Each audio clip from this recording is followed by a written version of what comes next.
Good afternoon and welcome to the Wednesday, October 29th, 2014 meeting of the Community Development Block Grant Committee, Advisory Committee. Could we have roll call, please? Committee members Armenian. Present. Markarian. Present. Ramirez. Here. Tashjian. Present. Chair Olivares. Here.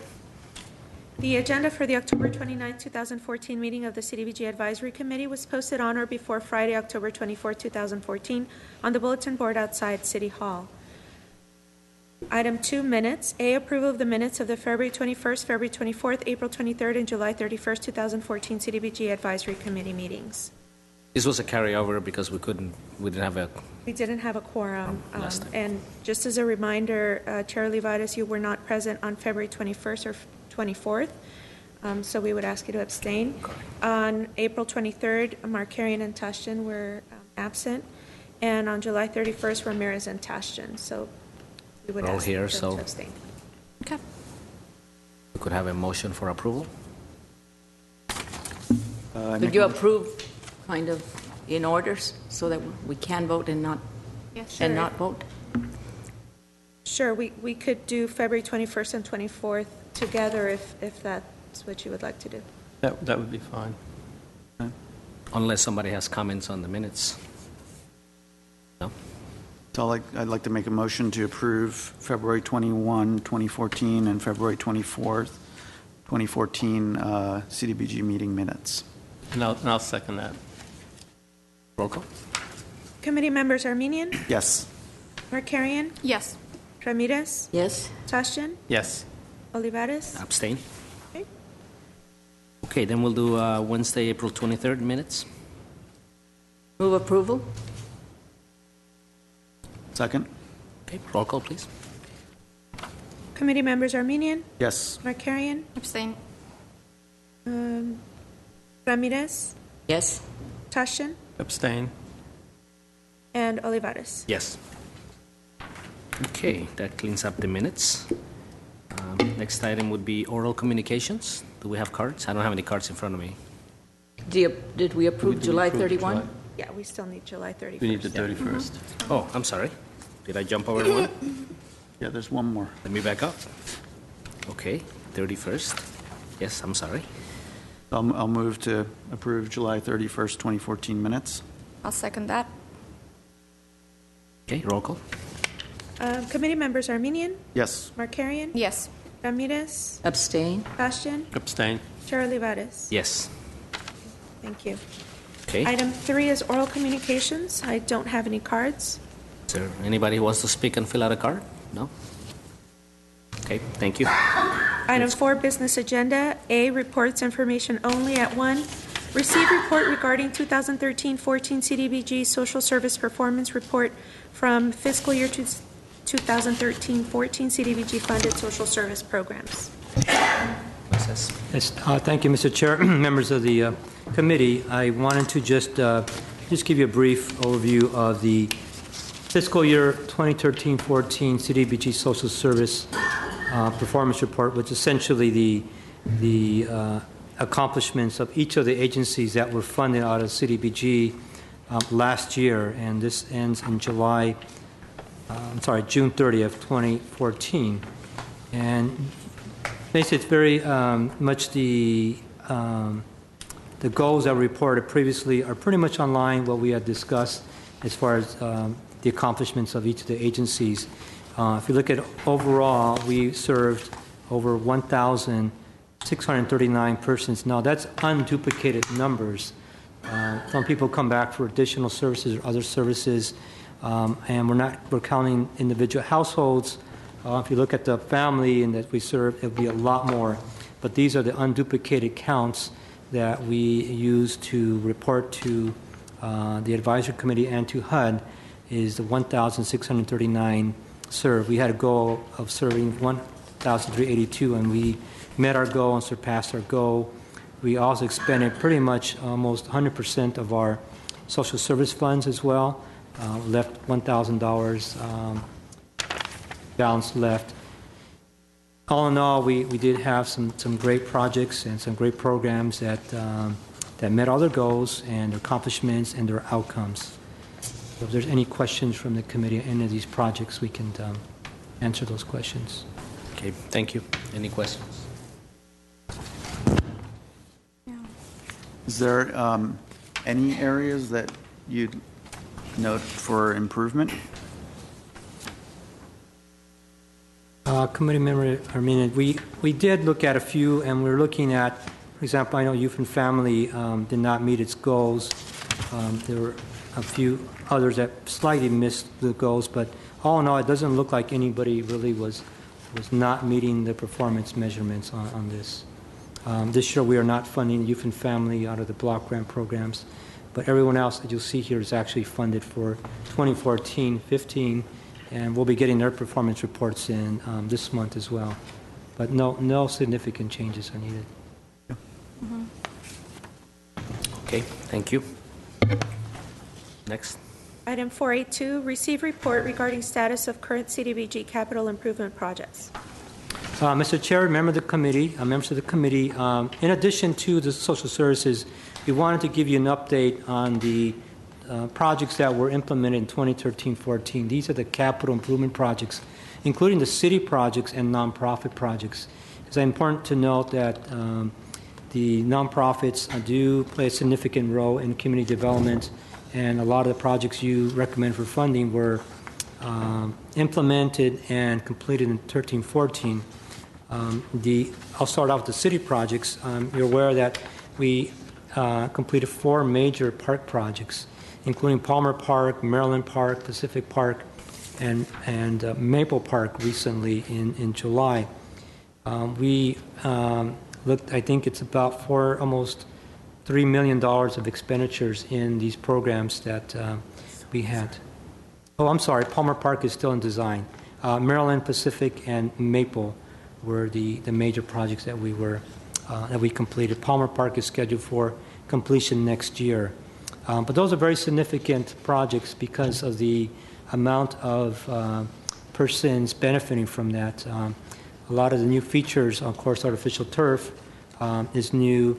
The Maple and Maryland Parks have a new design feature for outdoor play equipment, which is fairly new to our park system, which allows the resident to use the outdoor play equipment for exercise and other activities. So it's really been a benefit to the community for these 2 projects. We are starting the construction of our Palmer Pacific Park project in November, and that will be done in about 40 days. So it'll be great to have that as well. And playground equipment projects. So those are our major park projects we have at this time. The community facility projects, of course, we know that Adventist Hospital had previously requested funds to do their air conditioning units. That was completed. We are moving forward with their restroom improvements so that we could finish that project and make this into a true community senior center for the community. We expect that to be done early next year. The home amendment projects were completed for their roofing projects, which is a phase 1, and prior to that we had the youth corner, and that was done the prior year. Door Hope did have a completion as well for their safety windows project, and that was done in May 2014. The next project is the Door Hope plumbing project, which we are going out to bid for that project along 2014 funds in November of this year. ARS building improvements were completed, and we're actually now working on their security improvements and some ADA door accessibility improvements for ARS. Neighborhood Legal Services was completed last year, well, I should say this year in August, and the YMCA is out to bid on their construction of their ADA ramp and chairlift for access to the older part of the building at the YMCA, which currently does not have any ADA access to the downstairs basement where the pool is and other offices. So we're on our way with new projects and completing the old projects. But this year was very, very intense because the larger projects were kind of going at the same time with those larger park projects. But all now we're moving along, and we'll see how at the end how the 2014 projects complete, and hopefully we'll finish this program year. I have a couple of thank you. questions. Couple of questions. First, specific to the park projects. I assume that all that work is run through a competitive bidding process that the city engages in, that the city council manages. Is that a correct assumption? Correct, Committeeman Armenian. We do go through a competitive, very competitive RFP process, and that goes to the city's formal bid process. So, in fact, that's a very lengthy process where we do seek out bids, and we do review all bids for as the lowest bid and also a responsible bid. Chair Olivares, if I may expand on that, we issue RFPs for the design contract. Every project begins with design, so it's a competitive RFP process. If it's a contract over 50,000, City Council reviews it and approves it. If it's less than 50,000, then City Manager has the authority to execute those contracts. Once the plans and specifications are completed and the design of the park improvement projects is determined, we submit a report to City Council. They approve the design, and they authorize, they approve the plans and specs, and they authorize us to go out to bid for competitive bid. Once the bids come in, they are evaluated by staff, and then staff recommends the lowest responsible bidder to the City Council. The City Council approves the award of that contract. So it's very transparent. Okay. If I may follow up on the yeah. question on this sorry. particular Yeah. point. I thought that at one point we had made some changes in our policy that no CDBG funds were to be used for design purposes. It was only for construction. Yes, Chairman Olivares, that policy applies to the nonprofit organizations. So the city doesn't follow the same rules? No, the city contracts with consultants to design the CDBG projects, the city With projects. CDBG funds? CDBG funds. Right. So there's my question. So the nonprofits are required to, they're not allowed to use CDBG funds for what we used to call preliminary or pre-construction services. But the city doesn't follow the same guidelines. Correct. The issue we had with the nonprofits is that we could pay for design services, and they could pledge to develop the funding to build the project, and then they couldn't always develop the funding to complete the project. With the city projects, when the City Council approves a project, they approve the funding strategy and they appropriate the funds, whether it's CDBG or capital improvement funds, and/or the city projects are phased. For example, our park projects are many times phased. Our Maple Park Improvement Project was phased into two phases, where the first phase was completion of a $3 million community center. Then the second phase, using CDBG funds, was completion of the site improvements. So we don't have the same issues with city projects that we would with a nonprofit. I mean, we're obviously referring to pre-designated projects that Correct. we don't even get a chance to review anymore. And I'm looking at the number of them. There are 7 nonprofit projects, and there are 5 city projects. So I personally speaking, I have a bit of an issue with that, because I think we should all be following the same rules. But be that as it may, that's where we stand right now. It's a council call. Yeah. That's where the issue lies. Yeah. Yeah. Well, if maybe as we're entering the next round for the following fiscal year, maybe this advisory committee could discuss that issue, get it on the agenda, discuss the issue, and make a recommendation to properly express the opinions of this body. Yeah, we've done that in the past, and I certainly agree with doing it again. I would support that as well. Okay. So if we can put that on the next meeting's agenda, just sort of subject of discussion. Chairman Olivares, if I may, what would be the subject? How would you phrase it or describe it? How would we phrase it? Review of The process by which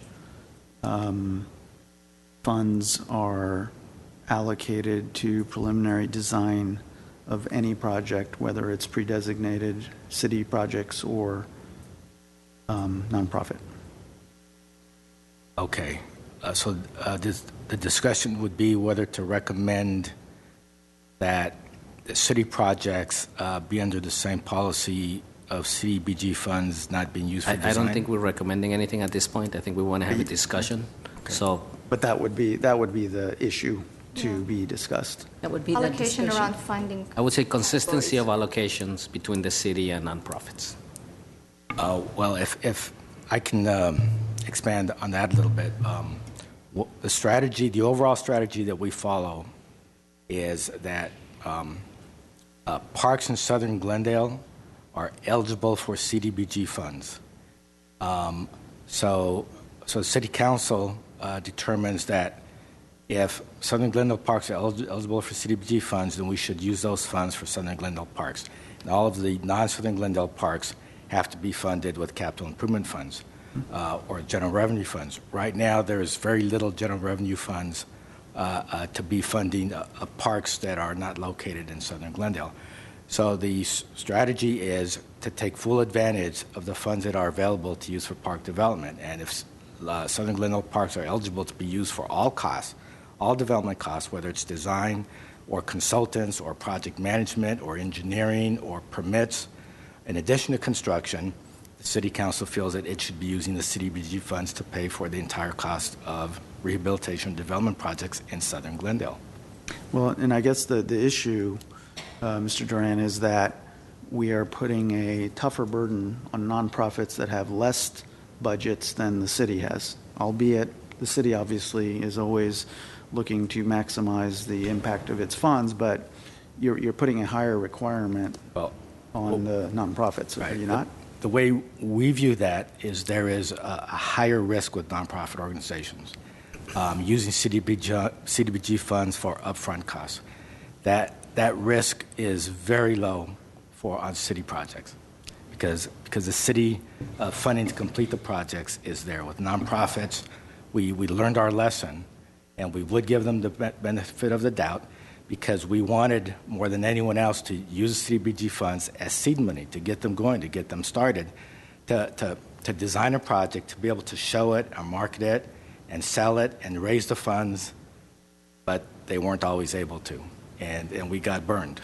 There was one major project where we had to pay back HUD. Right, I remember that. So that's why the policy was developed and submitted to City Council and approved by the City Council.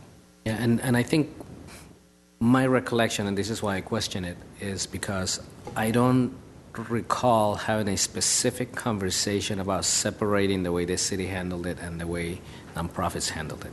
So I'm not sure, and maybe my memory, that we actually discussed that subject. So maybe you, as part of the agenda, you bring us back the history or the minutes or whatever it was that we talked about to make sure that if it is indeed the case, that or we correct it, but at least have a discussion about it.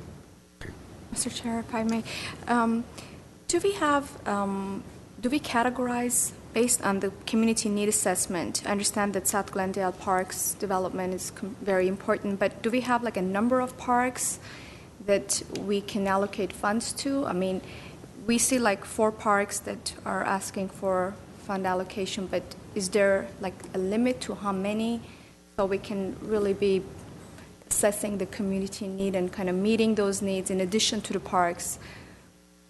I mean, there needs to be a balance of the number of parks that between 2010 and 2015 that this committee should approve or allocate, and the number of other projects that are outstanding that are nonprofit projects. Yes. Chairman Olivares, committee member Markarian, there is no long-range plan with the condition of each park identified and then a year that each project is scheduled to be rehabilitated, if you will. It's per the way CDBG works, it's based on the needs assessment on a year-to-year basis as determined by the City Council and the advisory groups to the City Council.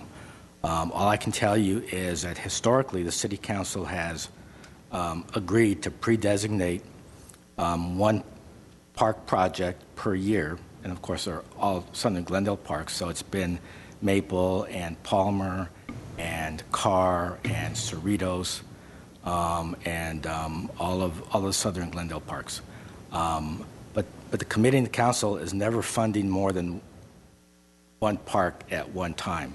We will have park improvement projects overlap, but if you are funding Palmer, for example, in this current year, then you wouldn't be funding any other park in the current year. And after we're done with Palmer, we would move to another park, and after we're done with that park, we would move to another park. That's been the pattern. Okay. I personally, I'm glad to see the parks funded. And aren't we supposed to be giving priority to the ones that are in the low-income areas? With CDBG funds, we can only fund parks in low-income areas. And see, I don't have any problem with that, because I know there's a great need for parks in the southern part of Glendale. And The southern Glendale parks get very beat up. They're all located in multifamily, high-dense neighborhoods, and they get beat up by the kids and everyone that uses the parks. Palmer Park, for example, we are in design. Design will be completed in probably 6 months, and then the City Council will review and approve the design, authorize us to bid the project out. That was last rehabbed about 15 or 16 years ago using CDBG funds. And so it's run its cycle, and it's very beat up and needs to be totally upgraded, and that's what the Palmer Park project is all about.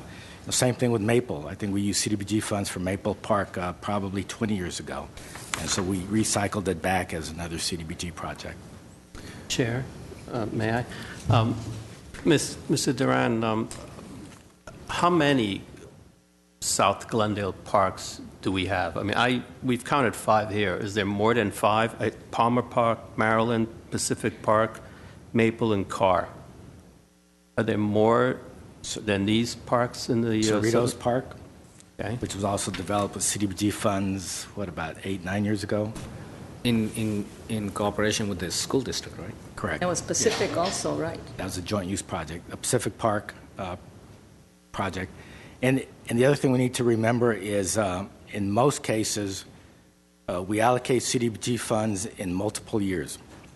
For example, let's say a park improvement project costs $2 million. Well, we can't afford to allocate a $2 million appropriation to that park. So one year we might allocate $500,000, next year $500,000, and third year $500,000 before we're done with that park. That's what we'll be doing with Palmer Park. Yeah. If you approve the $126. the $126,000 allocation for Palmer Park, it'll be the third increment of CDBG funding just for that park. Then we'll be done with Palmer. Yeah. So getting back to the question, we have 5 parks here. You identify Cerritos. Are there any more? Southern Glendale? Pacific? I'm not aware of any. Yeah, those are the only ones I can think Southern of. Glendale. So there are 6 parks. 6. Mr. Carrillo? Just a quick comment, just except for mini parks. We do have those mini parks like Elk Mini Park or Heritage Park. Those are, the smaller mini parks. Yeah, I failed to mention Maryland. Maryland. Just completed Maryland, which is a brand new half-acre park, for which we used a combination of CDBG and state funds. Okay. A couple questions. Sticking to the parks issue, have we ever considered? So I have to imagine that there's probably more we could do if we had more funds to allocate. Would that be a correct assumption? Yes. Have we ever considered approaching larger corporations in Glendale as kind of part of their grant foundation, kind of grant making, to supplement the CDBG funds so that they could also sponsor additional improvements to get us kind of to our bigger goals? We have not. Well, I'm not sure that's our role as a CDBG committee. Or would that be No, I'm compliant talking with about HUD? I'm talking about the city. Because, it's kind of an easy ask, in my opinion, or easily marketable. I know that because I know our corporation that I work for, gives out a lot of money for obviously in cities and nonprofits within our territory, Glendale not being one of them. But there are a lot of major corporations here like Nestle, DreamWorks, Americana. I mean, there's a possibility of making the pitch. I think Seems it would like supplement. what that would we be the provide. ideal solution for the nonprofits, Sorry, what's that again? for the nonprofits to do that. Well, but I'm talking, a corporation as a corporate citizen, good corporate citizen would oftentimes, sponsor a park. I think it's especially this sort of park that serves this, demographic. It's the same principles that, why HUD is giving us money to disperse. some Same reasons why a corporations- corporation would have that sort of, charitable dollars that they would, attribute to these sorts of projects, in addition to perhaps nonprofits. What I'm saying is that if they reside in this city, they're a good corporate citizen of this city, a pitch could easily be made to say, the city's putting in X amount, the federal government's putting in X amount, we'd like to partner with you, and you put in an X amount and get us kind of that much better, that's much more improvement in the parks. It's an idea worth considering. Aren't the development funds that we charge on these new projects, some of them designated for park improvement? Absolutely. There is a development impact fee, which is currently, I think, $18,000 per multifamily unit. For example, the developers have to pay into a fund that goes specifically and entirely for park development. The only caveat is you can only use the funds for anything that's considered a new feature or a new park. Unfortunately, we cannot use those funds, for example, to Rehabilitate, yeah. So do you have a suggestion as to where that sort of idea ought to be pursued? Is it appropriate for this committee, or is it somewhere else? It's probably a broader city policy question that could be asked for park development, as well as probably other needs that the city has that are currently unfunded. It's something we might bring up at the council meeting in November. Council meeting next month when we talk about, when we make our recommendations to the city council about the proposed funding allocation plan as another option that the city might explore. Then the city manager or city council, if they agree, they would assign it to the right department or to the right staff. On that note, Yes, I'll be happy to pursue it. on that note, do we have a date for that meeting yet? It's currently tentatively scheduled for November 18th.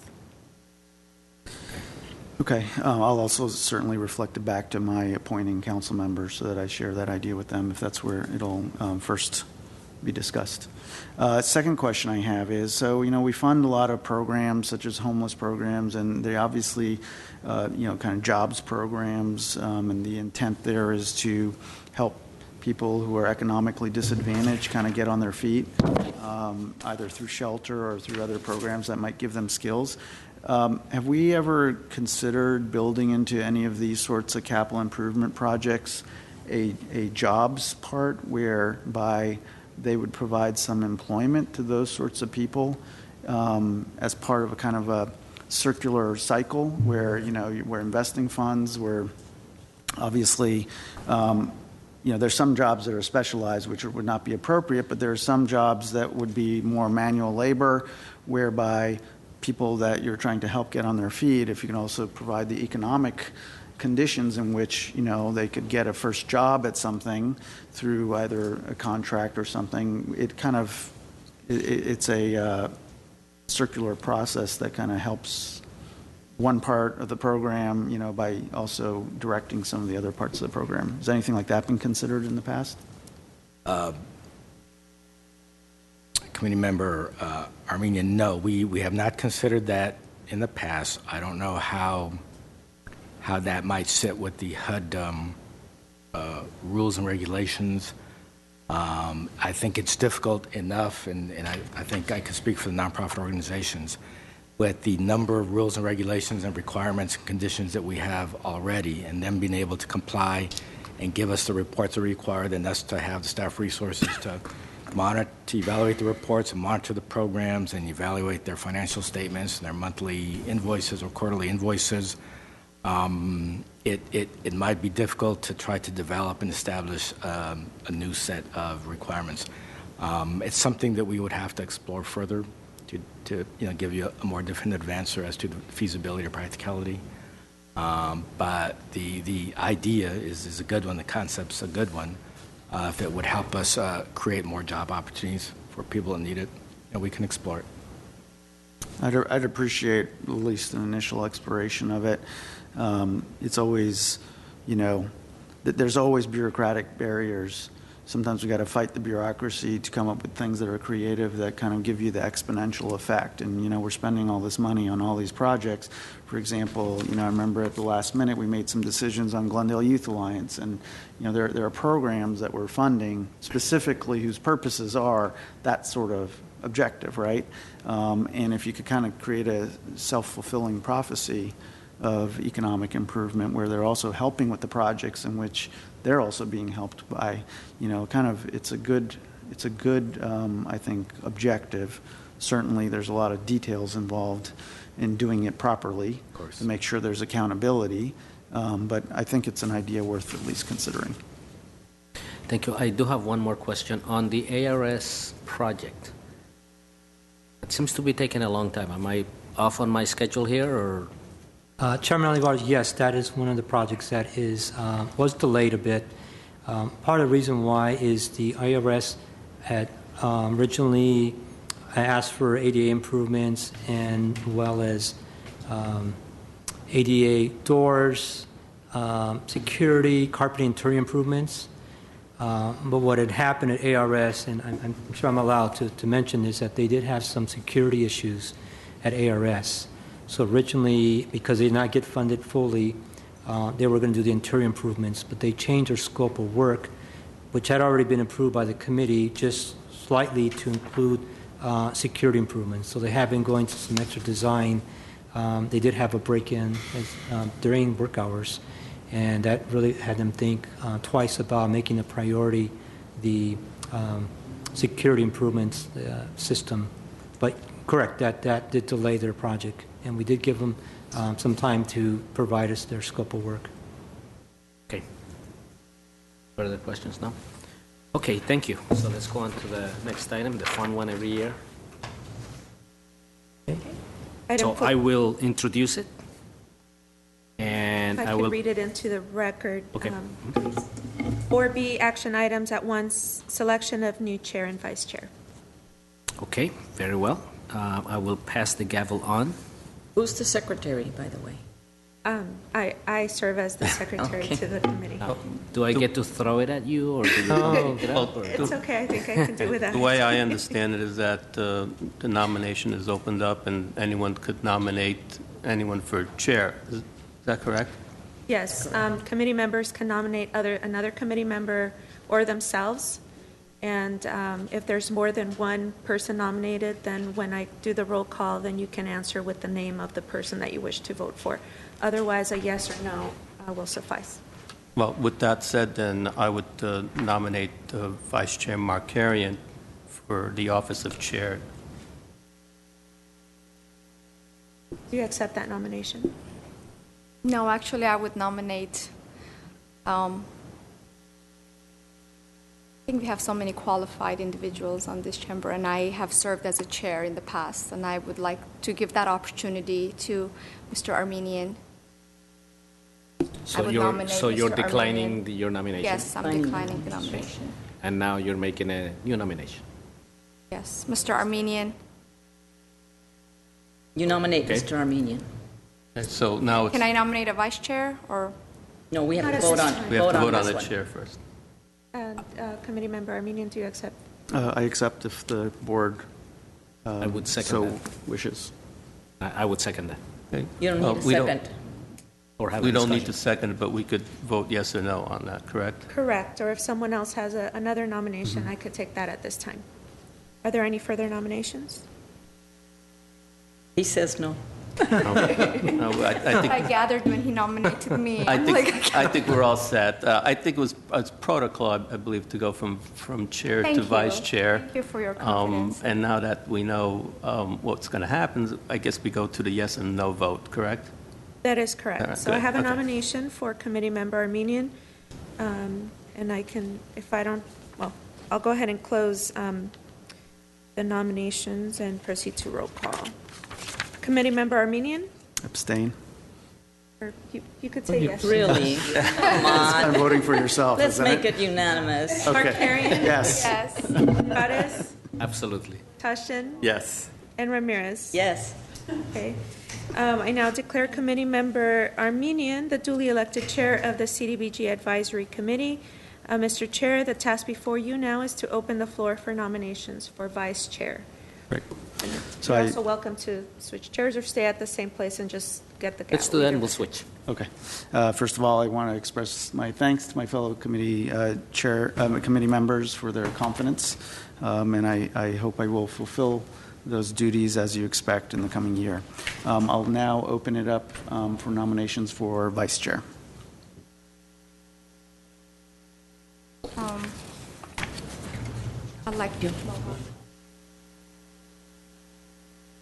I'd like to nominate Mr. Ashton Vache for Vice Chair. I will also support that. Do you accept the nomination? Yes, I will. Are there any further nominations for the office of Vice Chair? I'll proceed with the roll call. Committee Member Armenian? Yes. Actually, Chair Armenian, pardon me. Yes. Committee Members Markarian? Yes. Olivares? Yes. Ramirez? Yes. Tashin? Yes. Okay, I now declare Committee Member Tashin the duly elected Vice Chair of the CDBG Advisory Committee. And thank you very much for your confidence. I will now you. give my chair up. And before, And Just your position. maybe before you leave your chair, I would like to thank you, Take a Mr. few Olivares, comments. Absolutely. for your commitment, your passion, and your hard work to make every meeting a success. And your leadership is very much appreciated. Thank you You're a true very leader, much. and I work with you for what now 6 years, and I can say that every time is a pleasure. Thank you very much. Thank you. I also And welcome appreciate your tremendous memory because you bring things up. I hope I can match that. I don't know, my kids don't say the same thing. Memory. Well, Well, with that said, I also like to thank Vice Chair Markarian as her position as Vice Chair this past year, and I've learned a lot from you, Oh, thank you. and I think you know that. Thank you. My pleasure. Yeah, I mean, I like to say that. Thank you, and Yes, absolutely. Thank you for the support. And really, I say this all the time, and I say to the City Council, we have what I think is a very good committee.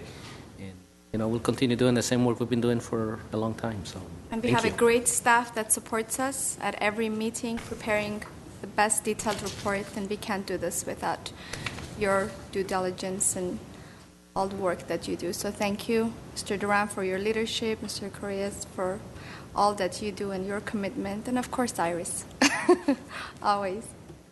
Making sure we get here to the meeting, so come on and we can finish this off.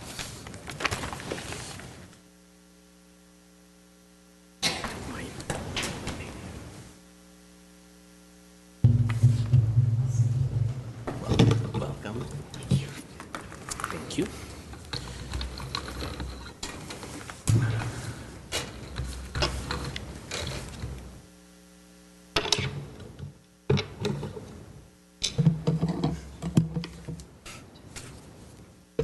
wish it were this easy in other parts of the world.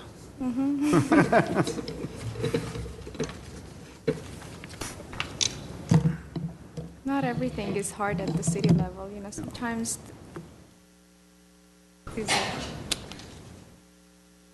Welcome, everyone, and thank you again. And I look forward to everyone's continued work and support in the important work we have ahead of us. And that starts with the next action item. That would be 4B2, review and approve fiscal year 2015-16 CDBG program priorities.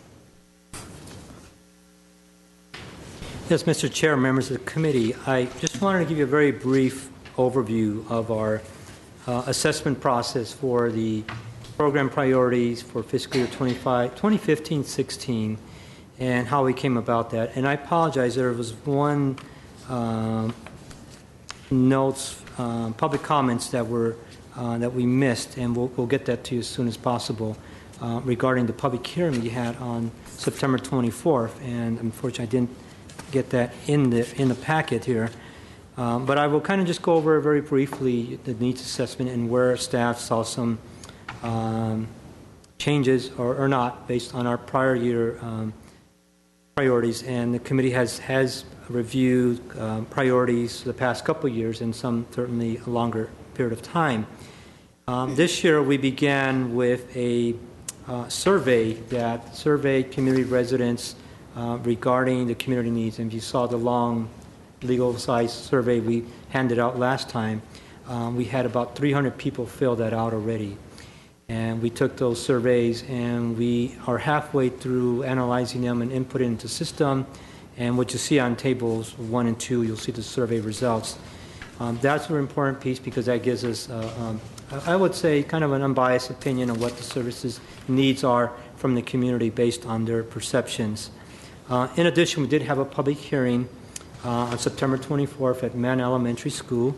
We're fortunate to have Councilmember Aron Masharian attend the meeting, and he came and visited us and had a chance to converse with the different groups. We break up into Spanish, Armenian, and English groups, and he attended all three and spoke Spanish as well into our Spanish-speaking group, so his Spanish is very good. And he certainly heard the comments that you've heard before from staff about what the needs are. And I have summarized that in the subsequent paragraphs. We had 55 persons attend that meeting, which is a very good turnout at that meeting, and we did have some very good comments about what the needs are, and again, I'll talk about that in a second. We also did our surveys with community meetings out in the community, one being, of course, cruise night, the movies at the park, which are held at some of the parks, and as well as National Night Out events, where the community gets together during National Night Out to talk about crime prevention, crime awareness events. Again, we've had about 300 surveys collected, and we're still going through the process of analyzing that, but we gave you about half the figures of what currently is the needs of that. We also did some focus group meetings with the homeless continuum of care to see where those needs are and if they're changing, what are the new HUD requirements as far as utilization of homeless funds. A lot of the homeless funds are derived and priorities are derived from HUD, who sometimes mandates certain programs or certain activities to complete as priorities for each of the homeless groups, not only in Glendale but across the country, to be a seamless homeless continuum of care system delivery system, which we follow. The second group is the Community Development Focus Group meeting, which we just met yesterday, and that's composed of agencies in Glendale. We have 12 participants that are the major agencies in Glendale that service essentially CDBG agencies that service the community, and we got their feedback as far as what some of their needs are and what are some of their concerns as far as CDBG. We will get those minutes to you for that shortly this week, since that we didn't have the time to get them to today. Last but not least is we look at population data from the census. The census, of course, is every 10 years. However, nowadays the census does some preliminary data analysis every 3 to 5 years, where they call it American Community Survey, and that is essentially a survey of the trends and data analysis of the community, and we did see some interesting figures on that as well. So that's what we're really kind of looking at for determination of our priorities, and certainly I'm sure there'll be questions from the committee on that. But let me start with just a few of the priority needs that we saw coming from our input. And by and large, we did not see a big shift in priorities. It wasn't a huge shift from one group to another from the past year or even several years. Again, the general 3 or 4 priorities seem to be the same. What changes a little bit is the specifics of each of those categories. For example, youth had a little bit of specifics change to that, or seniors or homelessness. So that in aspect is a little bit of a change.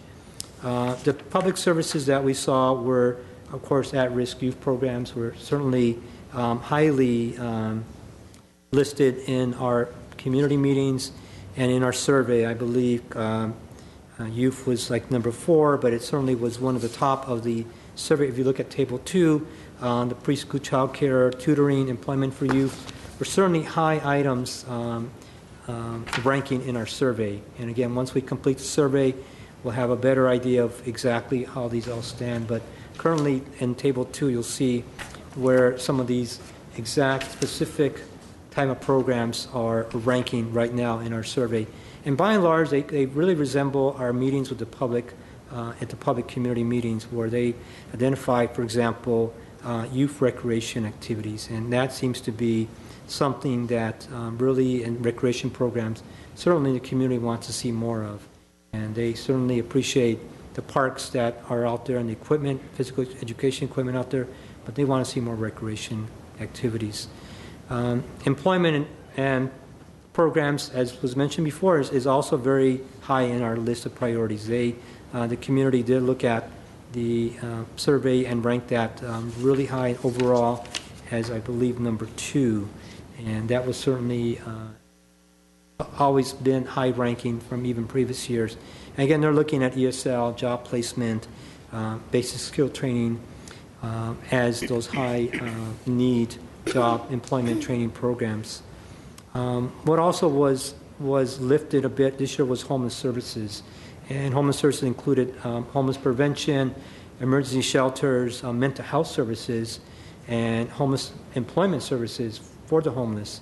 And we kind of felt that the community, at our community residents, are seeing maybe more homeless persons at parks, per se, or public places versus in private areas, and maybe the perception is the emergency shelters. But certainly there's more education from the community that as far as what they see some of the needs are. But that was certainly a bigger increase than we saw from previous years as far as priority needs being emergency shelters related to case management and support services for the homeless. We also saw, of course, crime and public safety, which is always number one because of the importance of people's safety.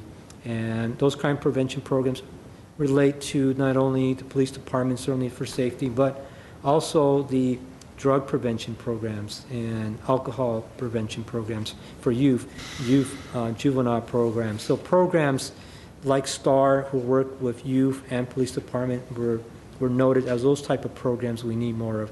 We need the old DARE program, for example. Remember, that's a drug and alcohol education program. So by and large, that really relates to our youth. It overlaps with youth as far as at-youth risk activities and those kind of programs that deter kids from gangs and drugs in the community. Other social services certainly were all important too, as well as let's see, what was some mental health services, substance abuse were kind of the two main health programs that were really important to the community, both at the public hearings and our survey that noted there is a need for additional mental health services and especially substance abuse, which is, again, either youth or adult alcohol or drug abuse dependency programs. So those were the public social services, which again are, if you look at the last years and previous years, they're pretty much in line. They have not changed quite a bit, except for, again, homelessness certainly be a bit more visible, the youth recreational programs being much more sought after. The only one that I saw that was really significant was the child care program. And then child care was interesting because I think it related to families coming back into the workforce, needing child care to take care of kids. This is morning preschool programs and child care programs, and even some after-school programs. They were looking at programs that would help them with affordable child care for, again, families that are coming back to the workforce, and then families who are going to job training programs. So those who are in job training need to spend half a day at a job training program and getting retrained, and they need that type of child care. So we saw child care as something that kind of bumped up the ladder this year, and that was certainly number 3, as you see in our survey. So that was another shift from, it had been 4 or 5 before, but it's been shifting up because of the need for parents to have affordable child care. Mr. Carrillo, on child care, a couple of years ago, there was that one group near Franklin that declined the CDBG funds. Are they still around? That was the church for Club Jam. Club Jam. Very good memory. Club Jam told you. is, I can't remember, but Efra knows that. Yes, they are no longer doing the childcare. So yes, there are gaps in our system for childcare. New Horizons certainly was one that did provide a number of childcare programs. And we certainly have Head Start in Glendale. They are certainly one of our agencies that are certainly advocates and want to increase childcare. But we saw that shift this year with our public hearing participants and the surveys, how people are wanting to get that affordable childcare in there. And there's less agencies providing that right now. Jeremy, thank you. Okay, we see this as ranked number 3 behind crime, public safety, employment services. We do have, I believe, several after-school childcare and programs. I don't believe we have any preschool childcare programs. Is that correct? Correct. Or before-school childcare. I'm assuming preschool and before-school childcare are basically the same. The difference is that preschool programs or childcare is kind of like an all-day or half-day, and the before-school, which we used to fund in the past, was a kind of a need to have kids dropped off early in the mornings before they get to school. So it's really like a 2-hour daycare, and that certainly has, as you see, has dropped off the need. So the need has been more the preschool childcare programs. And there aren't any programs out there right now that have the ability to provide preschool childcare? There are programs, there are agencies and childcare centers. I guess what the community was looking at, something that's affordable versus the general cost of a program could be up to $400, $500, $600 a month for lower income families. That they felt that was a bit high. So I think the key there is affordable childcare programs that could be subsidized or assisted with again, we asked them block grant. That would be a block grant assistance for them. Member Markarian? Yeah. What I'm surprised, and I don't see this here, is pedestrian safety. We kind of know that it has been an issue. Glendale is ranking amongst, unsafest cities. And we really don't have any, during the survey, we don't have that program as a priority. And I would really like to see more social programs built around pedestrian safety. And if we could encourage our nonprofits to work around that, work with the city, work with the hospitals, and really build programs that, kind of refers and focuses on pedestrian safety. I just don't see this here, and I think it's so much in need to really educate our community. Particularly certain demographic groups. Did And that, that's did where I that see come the up at all? gap. That's where I see the gap and lack of the program. That's a very good question, Committee Member Markarian. We did get a lot of the comments on that.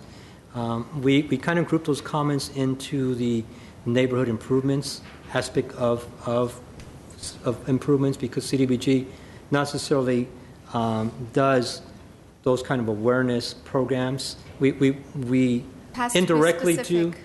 We indirectly do through our agencies and through our, some of our programs and services, but directly funding a program like that, we'd have to see how we could manage an agency to do that, because the benefit is for everyone. And it's, however, that did come up very often, even amongst our community development focus group meetings, where they felt that pedestrian safety was very important. And I think we've discussed this before, but essentially we kind of grouped it in our traffic calming, traffic safety, which we felt that in block grant programs you're able to assist with traffic calming measurements like additional crosswalks or lighting. But the program side, it makes it a little challenging to see how that fits in the block grant program. I mean, if an organization, a nonprofit, I served on this committee for 6 years, and I've never had a request that we want to build programs around pedestrian safety. I mean, they've always asked about increased, police officers, but it was never around really focus on education. And I would encourage our nonprofits that this is something to look into and partner with other organizations, partner with schools, partner with senior centers, and how can we really bring this issue up? And I mean, there was one program this year that I thought it was really important and valuable, and Rotary Group with City of Glendale and in collaboration with the hospital, but that was just one that I've seen throughout this years. I think it's very important that we encourage and we kind of promote that service. There's certainly the task force that the city has on this, and certainly the statistics would show that there's a pattern in terms of the victims being seniors that do fall within the scope of the target audiences that we're looking at here to try and help with these funds. But I guess the question will be, how does anything we might do or nonprofits programs that we might fund connect and integrate back with the larger effort, because it's obviously takes a much larger effort than we will possibly be able to fund. So I think it would be worth exploring that. If you have kind of put it into neighborhood improvements, it might be worth coming up with a line item that specifically identifies that, because it seems a little bit hidden, Yeah, at least based on the survey. Yeah. Or somehow reflect what it is that you heard, Mr. Carrillo, so that we do have some reflection of it here within this report. Yeah, we can do that. And that's a very good point. And I do know that in our public safety question, I know that also relates to public safety, pedestrian, and that's why you see it as number one. However, we did not get a specific program type question, because we know there's a task force. We know Walk by Glendale, there is another body that's managing it. So when you talk about public safety, what comes to mind first, that comes to your mind is crime, crime prevention. But this is very, it's at the level that it needs that kind of focus, detailed focus. Sure. Other questions? It's just a comment. I think it's, even if it was just a simple, really we're talking about identifying it. Right. It's obviously an issue. Putting it on the radar. If you instead of public safety, you said public/pedestrian safety. Now it brings it up to the forefront, and at least some of the nonprofits can start to maybe consider it. Mm-hmm. Sure. Other questions from other committee members? No. I'm sorry. I just want to add a few more elements to the survey or the needs assessment, and include those neighborhood improvements, because we did get feedback on neighborhood improvements as well, and those include definitely the traffic calming, especially around schools, and that kind of relates again to what we're talking about, but more on the physical improvement side. Again, stop signs, lighting, speed bumps, all those kind of elements to slow down the traffic was important to them, so that we do address, in that end, the public pedestrian safety issue. So that was certainly brought up quite a bit, but I think you're correct in making the note of it being related to public pedestrian safety is a good way of putting the neighborhood improvements in that category as well. But the other items, of course, related to things we've heard before in the past, including the bulky item cleanups, the code enforcement program, street and sidewalk improvements. Those were items that were in the survey, and as well as a public hearing as far as what some of those needs were. So generally it's been the same the past few years as far as those kind of public improvements that people see visibly on the streets and want to see improvements. But what we saw this year was the park recreation facilities has certainly risen up.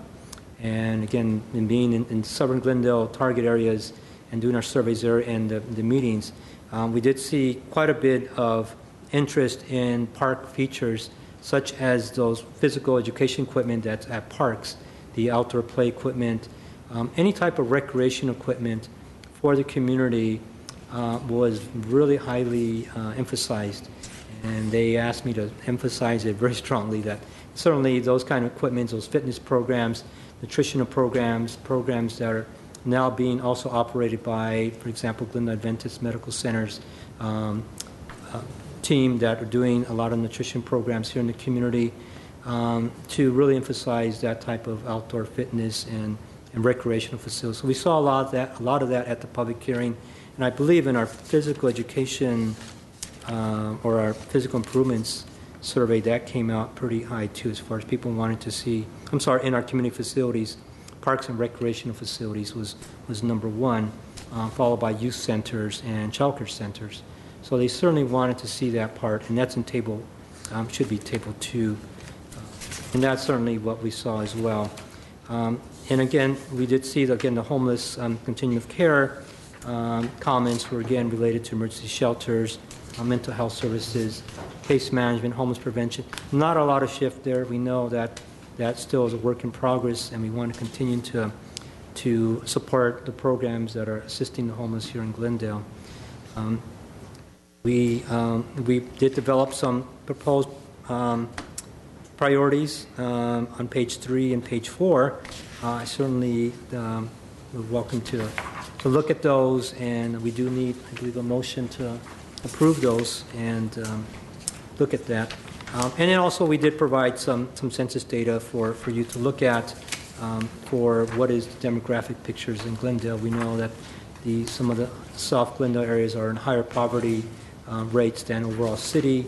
That ranges from sometimes 30% to 20% in certain areas. But by and large, we are suggesting that the priorities essentially going to remain the same. And we didn't certainly rank these per se, but you can see that the top ones are certainly those that are consistently being mentioned in our surveys, in our comments, in the public hearings, and what the data is saying. And those are, again, social services that are permitted to be funded by the block grant program. We also did the same thing for neighborhood improvements. And again, traffic calming, or as we call pedestrian public safety improvements is certainly an eligible activity. And our facility improvements, obviously, for parks and recreation facilities, youth centers, childcare centers are also priorities. And we kind of listed some of the comments made about housing and homeless as well. So those are what we are looking at for priorities. Any questions? Not a question, but a comment. On table 2, I think it's important to note 8 out of the 10 top categories deal with youth services, and that's pretty telling. I think there should be a concentration on providing further youth services, either tutoring programs, preschool childcare, after-school programs. I just think it's important to note that. Absolutely. I have a question, Mr. Chair. Have you seen any shift? Have you seen a shift in poverty line in Glendale? I mean, based on the survey, or that's a separate survey? Committee Member Markarian, that's actually something we're looking at now. There was some data released for Glendale just recently for the 2013 census update. Unfortunately, it did not give us the data by census tract, where we can see is one area more heavily concentrated than another. We do know that there are certainly the general areas, and we do have a map, if you'd like to see, of some of the poverty areas where they're specifically at, but we do know in central Glendale there are some higher than average poverty areas, but it's generally been in the central area of Glendale, off Glendale Avenue towards Maple Park. There has not been we don't have data yet to see how things are shifting. Because HUD's funding would actually, that would determine kind of the funding increase or decrease based on the poverty level submitted, right? Yes, Committee Member Markin, that's a good point. Two of the aspects of that is the level of poverty increases and more funding as well. However, also the population increases, then more funding is available. And you brought up a good point. Since the last time I spoke, or the last time we met, there was a new census figures that came out that said that we have about 3,000 more persons in Glendale since the last census. So that population increase does relate to our funding level, and that would increase our entitlement amount. What I just put up here is just the poverty areas, and I know it's very difficult to see. The dark purple area, which I believe is off, maybe it's off Glendale Avenue, is the highest concentration of poverty, with over 30% of the population there in poverty. And the one right below it, I believe, is 25% to 30% poverty.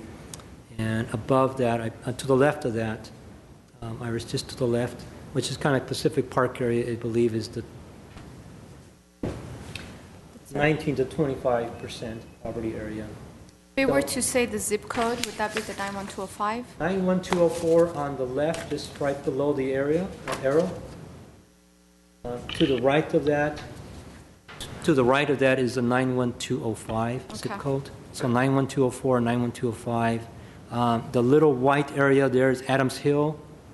Does not have it's less than the average poverty area, which we expect that's a large homeowner Right. area. But that gives you the demographic view of the poverty areas in Glendale. And more so, we're targeting our CDBG funds in that area.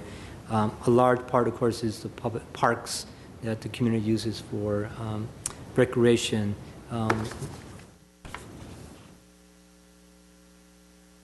This just gives you a quick overview of the renter population in Glendale. And I think the dark orange is over 89%. 89% renter-occupied units.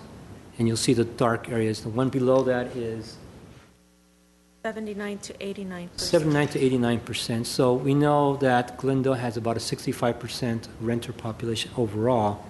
South Glendale areas, and especially again where we're targeting CDBG, has areas that are 80%, 90%, 80%, I'm sorry, renter population. And a lot, again, is apartments without any green space. So again, the parks play a very important role in providing recreation activities for a lot of the community that is in multifamily units. And we heard a lot of that through our community meetings where we meet down in Southern Glendale. So that kind of shows a real significant, and it's not a shift because we've seen that, but that just shows our renter population.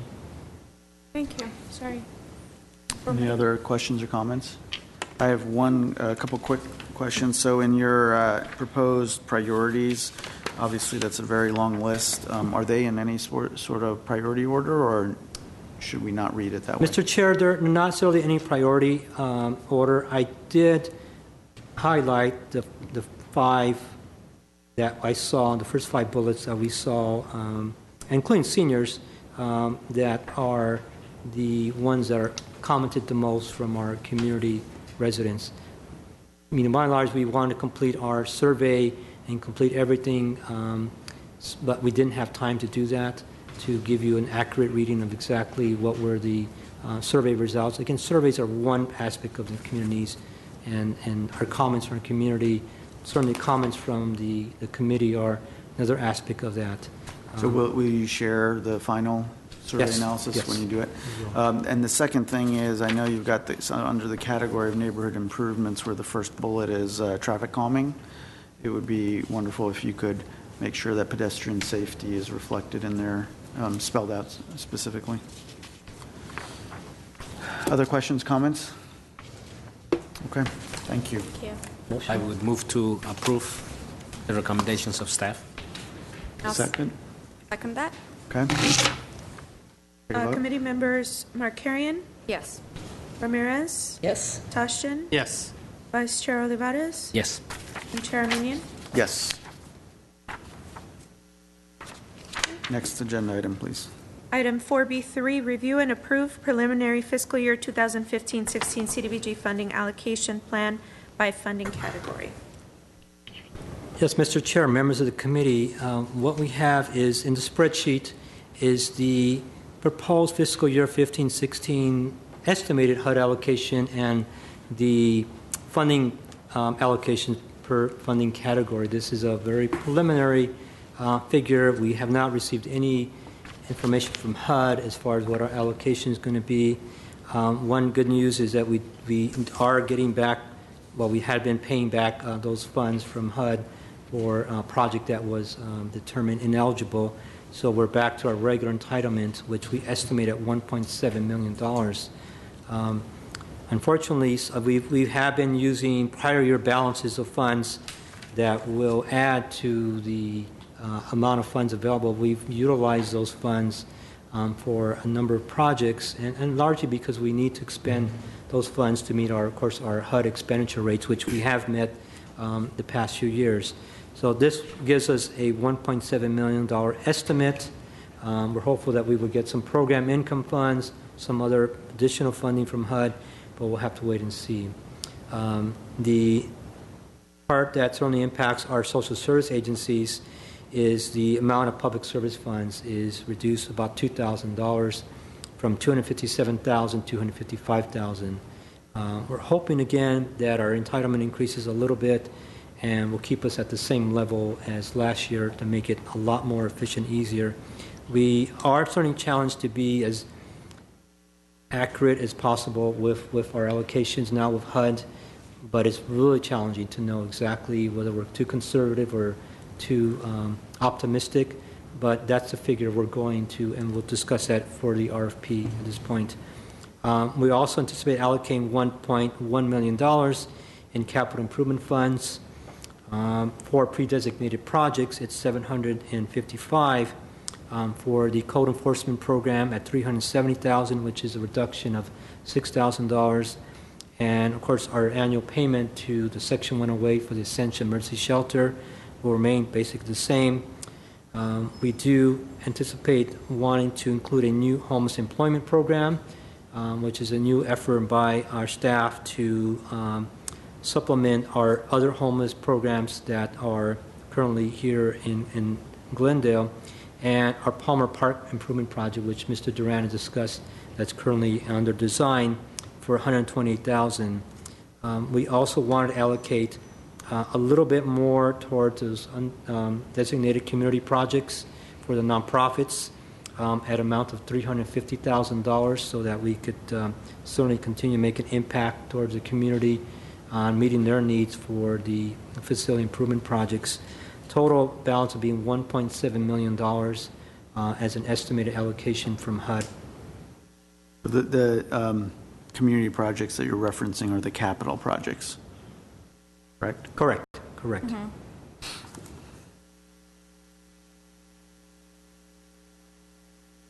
Questions, comments? Compared to last year, I just feel like there's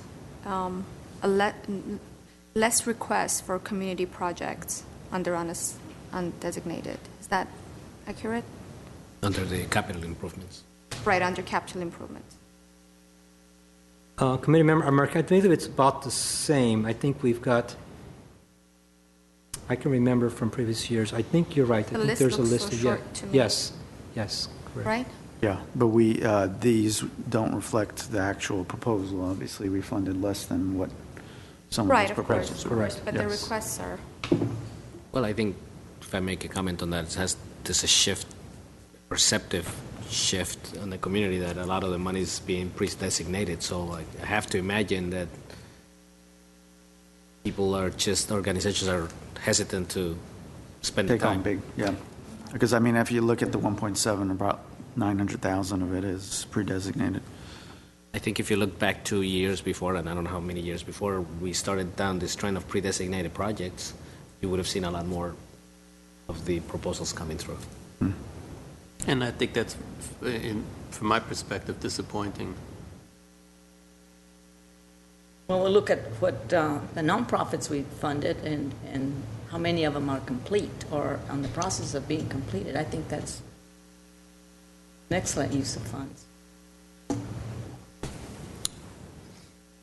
So obviously this is just proposed, but a lot will depend on, number one, what the actual HUD allocation comes in at. What's the approximate timing on when we'll know that?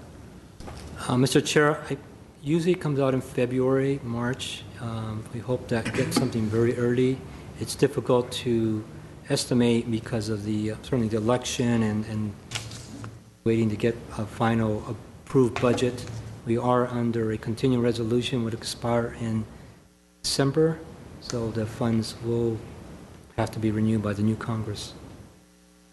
Second question is, even though this is proposed and we will you're seeking approval for this, as we get closer through the process, we will have the flexibility to make adjustments to this based upon what we see coming in, correct? Correct. Mr. Chair, members of the committee, if I may, this is the proposed funding allocation plan by funding category that we will submit to the City Council on the 18th for their approval. And once we learn of our final entitlement numbers, we will make those adjustments, and we would have a pretty good idea by the time we're conducting the interviews with the organizations that submit funding proposals. And then we can refine the allocation plan at that time and then submit it to the council again for final approval. Okay. But this can serve, once we, if we approve it today, can serve as a general guideline so that organizations can start thinking about, between this and the report that we just reviewed and approved, give some sort of guidance as to where the opportunities will be. Right. These figures will be published in the RFP to the community. Okay. Other questions? I think we have a motion to approve. I move to approve it as presented. Okay. Second? Second. Okay. Committee members Markarian, Yes. Ramirez, Yes. Vice Chair Tashin, Yes. I'm sorry, Olivares, Yes. and Chair Armenian. Yes. Next agenda item. 4B4, review and approve the fiscal year 2015-16 request for funding proposal, RFP, and CDBG funding application.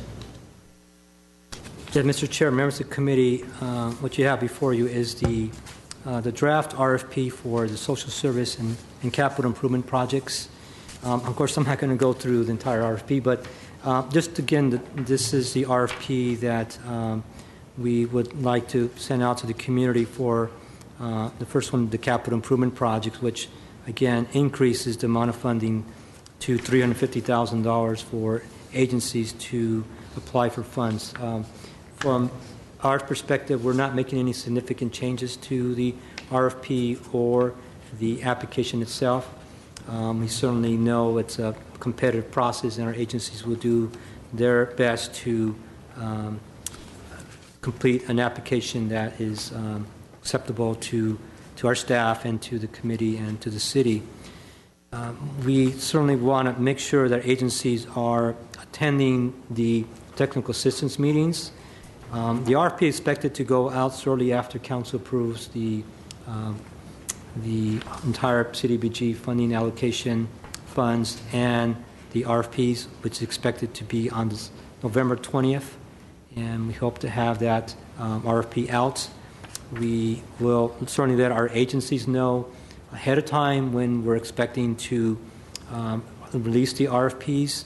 They will be due on December 30th, 2014 at 5:30 p.m., and that will be the time that all applications are due.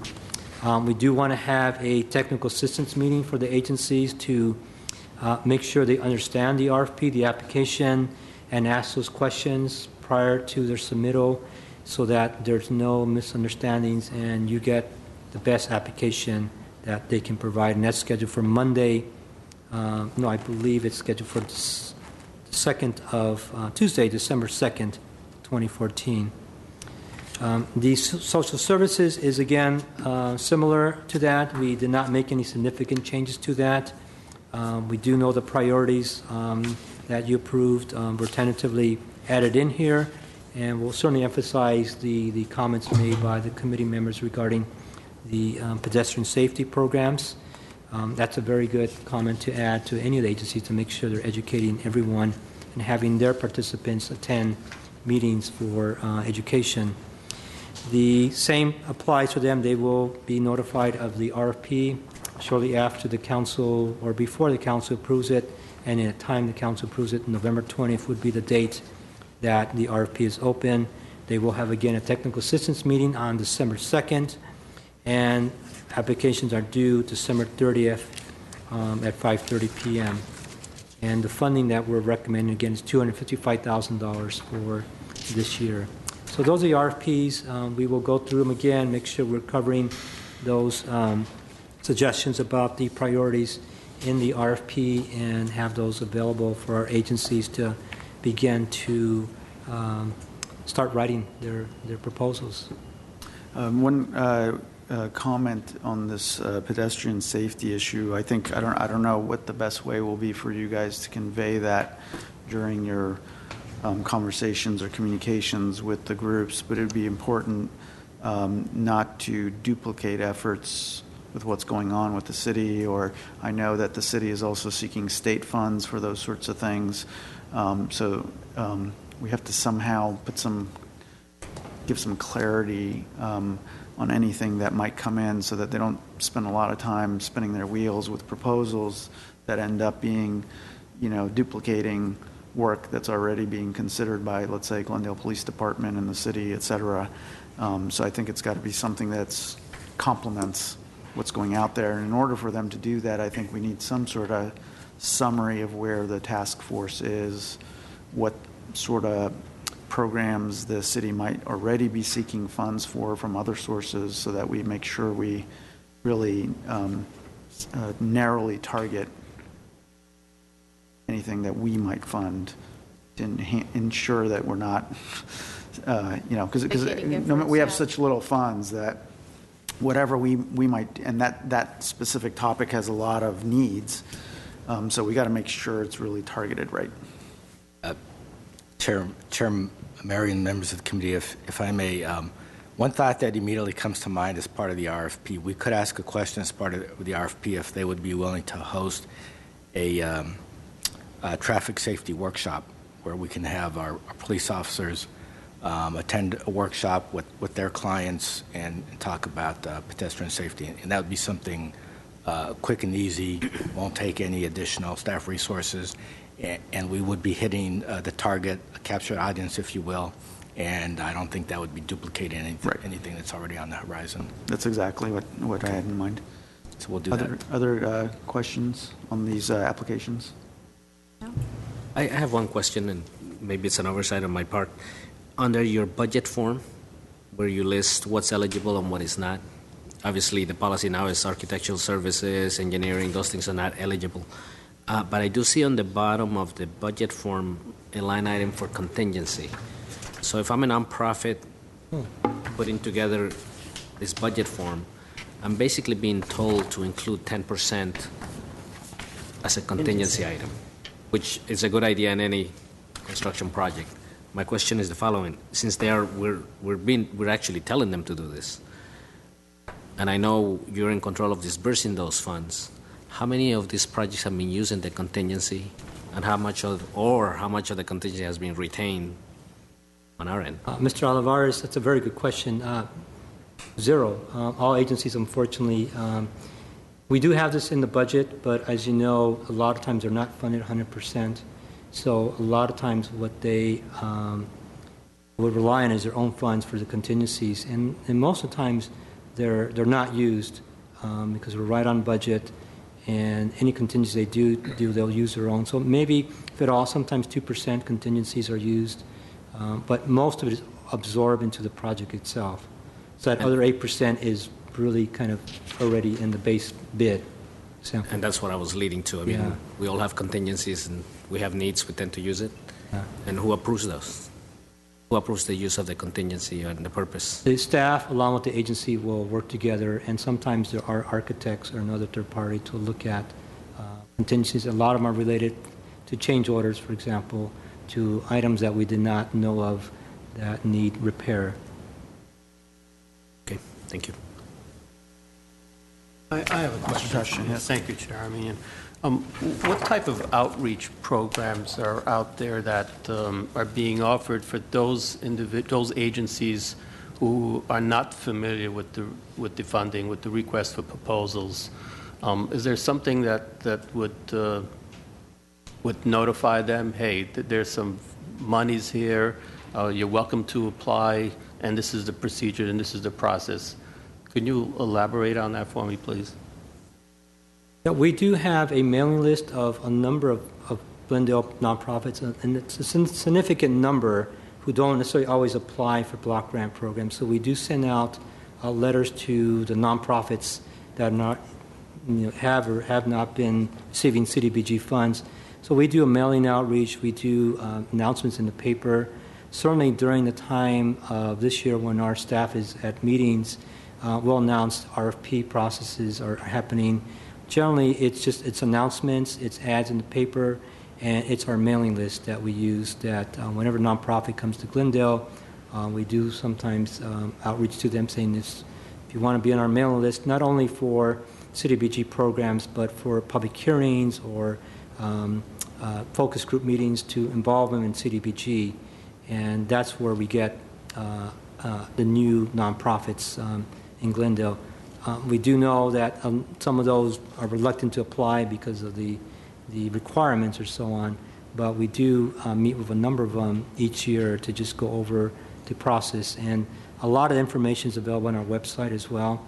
So a lot of the information we direct to our nonprofits. The newer ones that call in get the information on the website. We can direct them to a sample application, the RFP requirements. So, but yeah, much more outreach needs to be done, and there are dozens of nonprofits that certainly could benefit as well. Well, my specific question probably deals with the category we talked about earlier, I believe it's preschool childcare. And I was wondering if there's any nonprofits out there that specifically target their programs to preschool preschool childcare. And perhaps if there is, we could reach out to them as a suggestion. Yes, that's a good suggestion. I know we just had a nonprofit preschool program just here. They're Head Start, and they have approached us as well. And by and large, they're a very good group. But we will make that note to make sure that some of these priorities that we touch upon, the groups that we know of that are nonprofit child care providers, preschool providers are doing it. I think maybe there's some lists that are out there that we could use from the child care network that we could outreach to. But that's a very excellent point to do. Thank you. Other questions regarding the RFP application process? Okay. One question before we move forward. Are we still asking for financial reporting? Remember at one point we said yes, and then we eliminated that it was not mandatory, and then are we still? Committee Member Markin, yes, we are. We still are requiring them to submit their audits, submit their financial statements for the past 2 years. And that certainly is a very important element to the sustainability of the agencies. And that has worked very well because, as you've seen, we have not had agencies drop out because they're not able to meet those financial requirements. And we do ask for that, and very, very important element of the application itself. Okay. Do I have a motion? I'll make a motion to approve action item 4B, fiscal year 2015-2016 request of funding proposal and CDBG funding application. Do I have a second? Second. Committee members Markarian, Yes. Ramirez, Yes. Vice Chair Tashjian, Yes. Olivares, Yes. Chair Armenian. Yes. Next agenda item. Next, we have item 5, committee staff comments. I believe, did we have a speaker request, or I believe we have a speaker. Yes, Mr. Chair. should we take that now?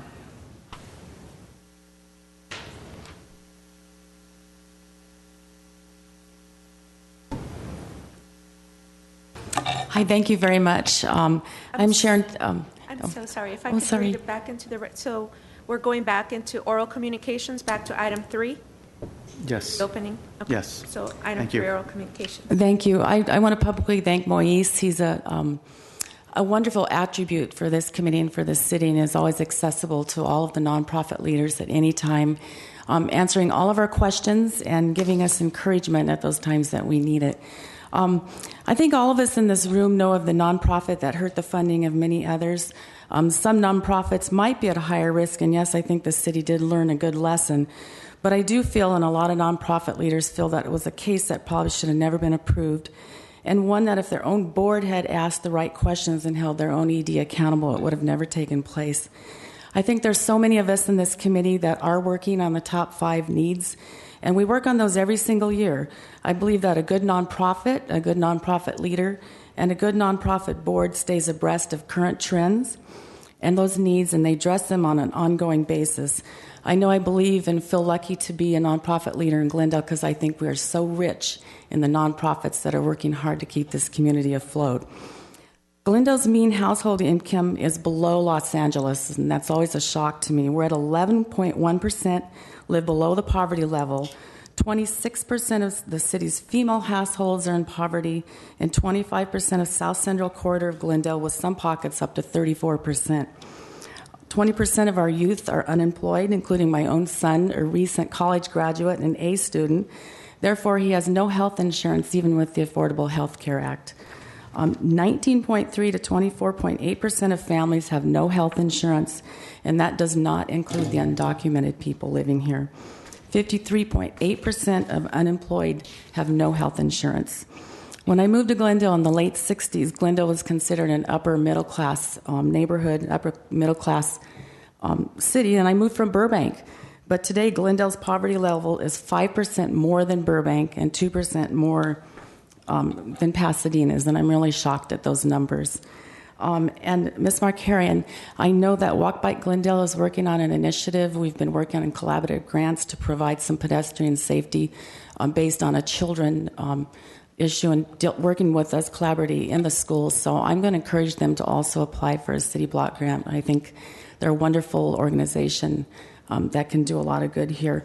To address some of the needs currently, I have worked personally with Senator Darrell Steinberg in the Senate, the former pro tem of the Senate, and Senator Liu, who encouraged us a year ago to look at the mental health and suicide contagion taking place in the city. Working the past year with Senator Liu, we have formed a mental health coalition, and our first meeting was held in September. Our next meeting is taking place tomorrow, and thank you, Ms. Markarian, because your hospital has become our permanent home for this mental health coalition. We've brought together 40 stakeholders representing the school, the city, the hospitals, your suicide specialists, top psychologists in the area, and all of us that are working in silos together to work together to address those mental health needs in this community. It's a very urgent need, and we know we can make a difference. And I just wanted to inform you of that because we are going to make a difference, even if we only save the life of one child.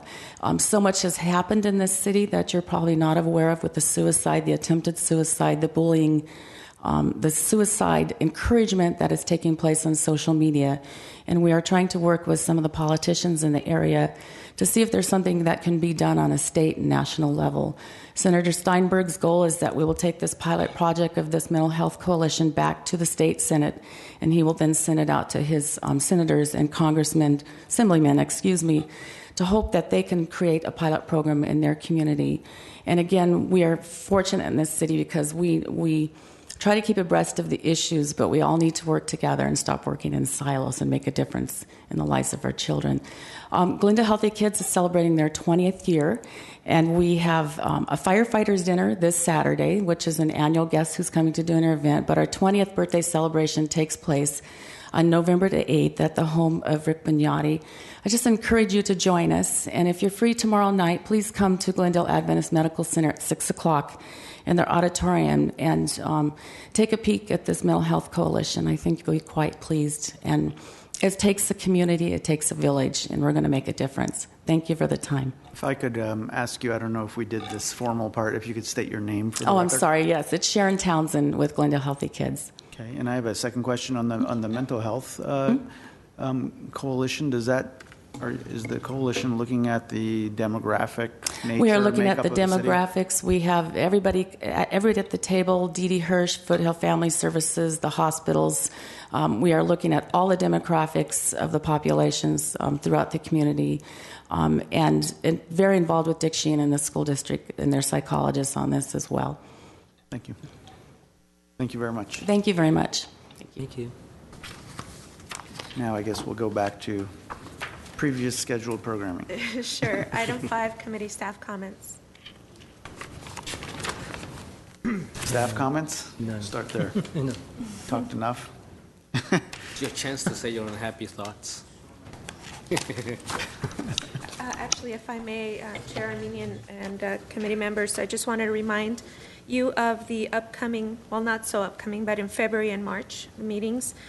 We have on February 27th a full day meeting starting at 8, and on March 2nd a half-day meeting, and that's when you'll be conducting the interview for the social service programs and CIP. So you're going to make me work on my birthday, huh? Which day is that? March 2nd. March 2nd, wow. We'll celebrate it Yeah, here, exactly. right here. Nothing better, no better way to spend it. It's only half a Plenty day. of notice to get back at you. Half a day. Don't tell me I didn't tell you. Great. Do you want to, since you gave those dates, other key dates between now and then, anything else? We don't have any scheduled CDBG Advisory Committee meeting. I guess the only date would be the November 18th, I think, with the city council. Yeah. This, Yes. the approved today gets proposed. If or there is a presented to change in that date, we will notify you as soon as. And we'll send you a reminder notice. Okay. Anything else from staff? Congratulations again. Much. Welcome. And that would Both be of my you? comment also. Congratulations. Both of you? Thank Yeah. you. I appreciate everyone's vote of confidence. I will work hard to meet the expectations. I know we've got a great team here to tackle the next cycle and make sure that every dollar counts and makes an impact in the community. So, thank you very much. Thank you. No other questions? Move adjourn? Second? I'll second that. Okay. So, Thank you. So moved. Thank you.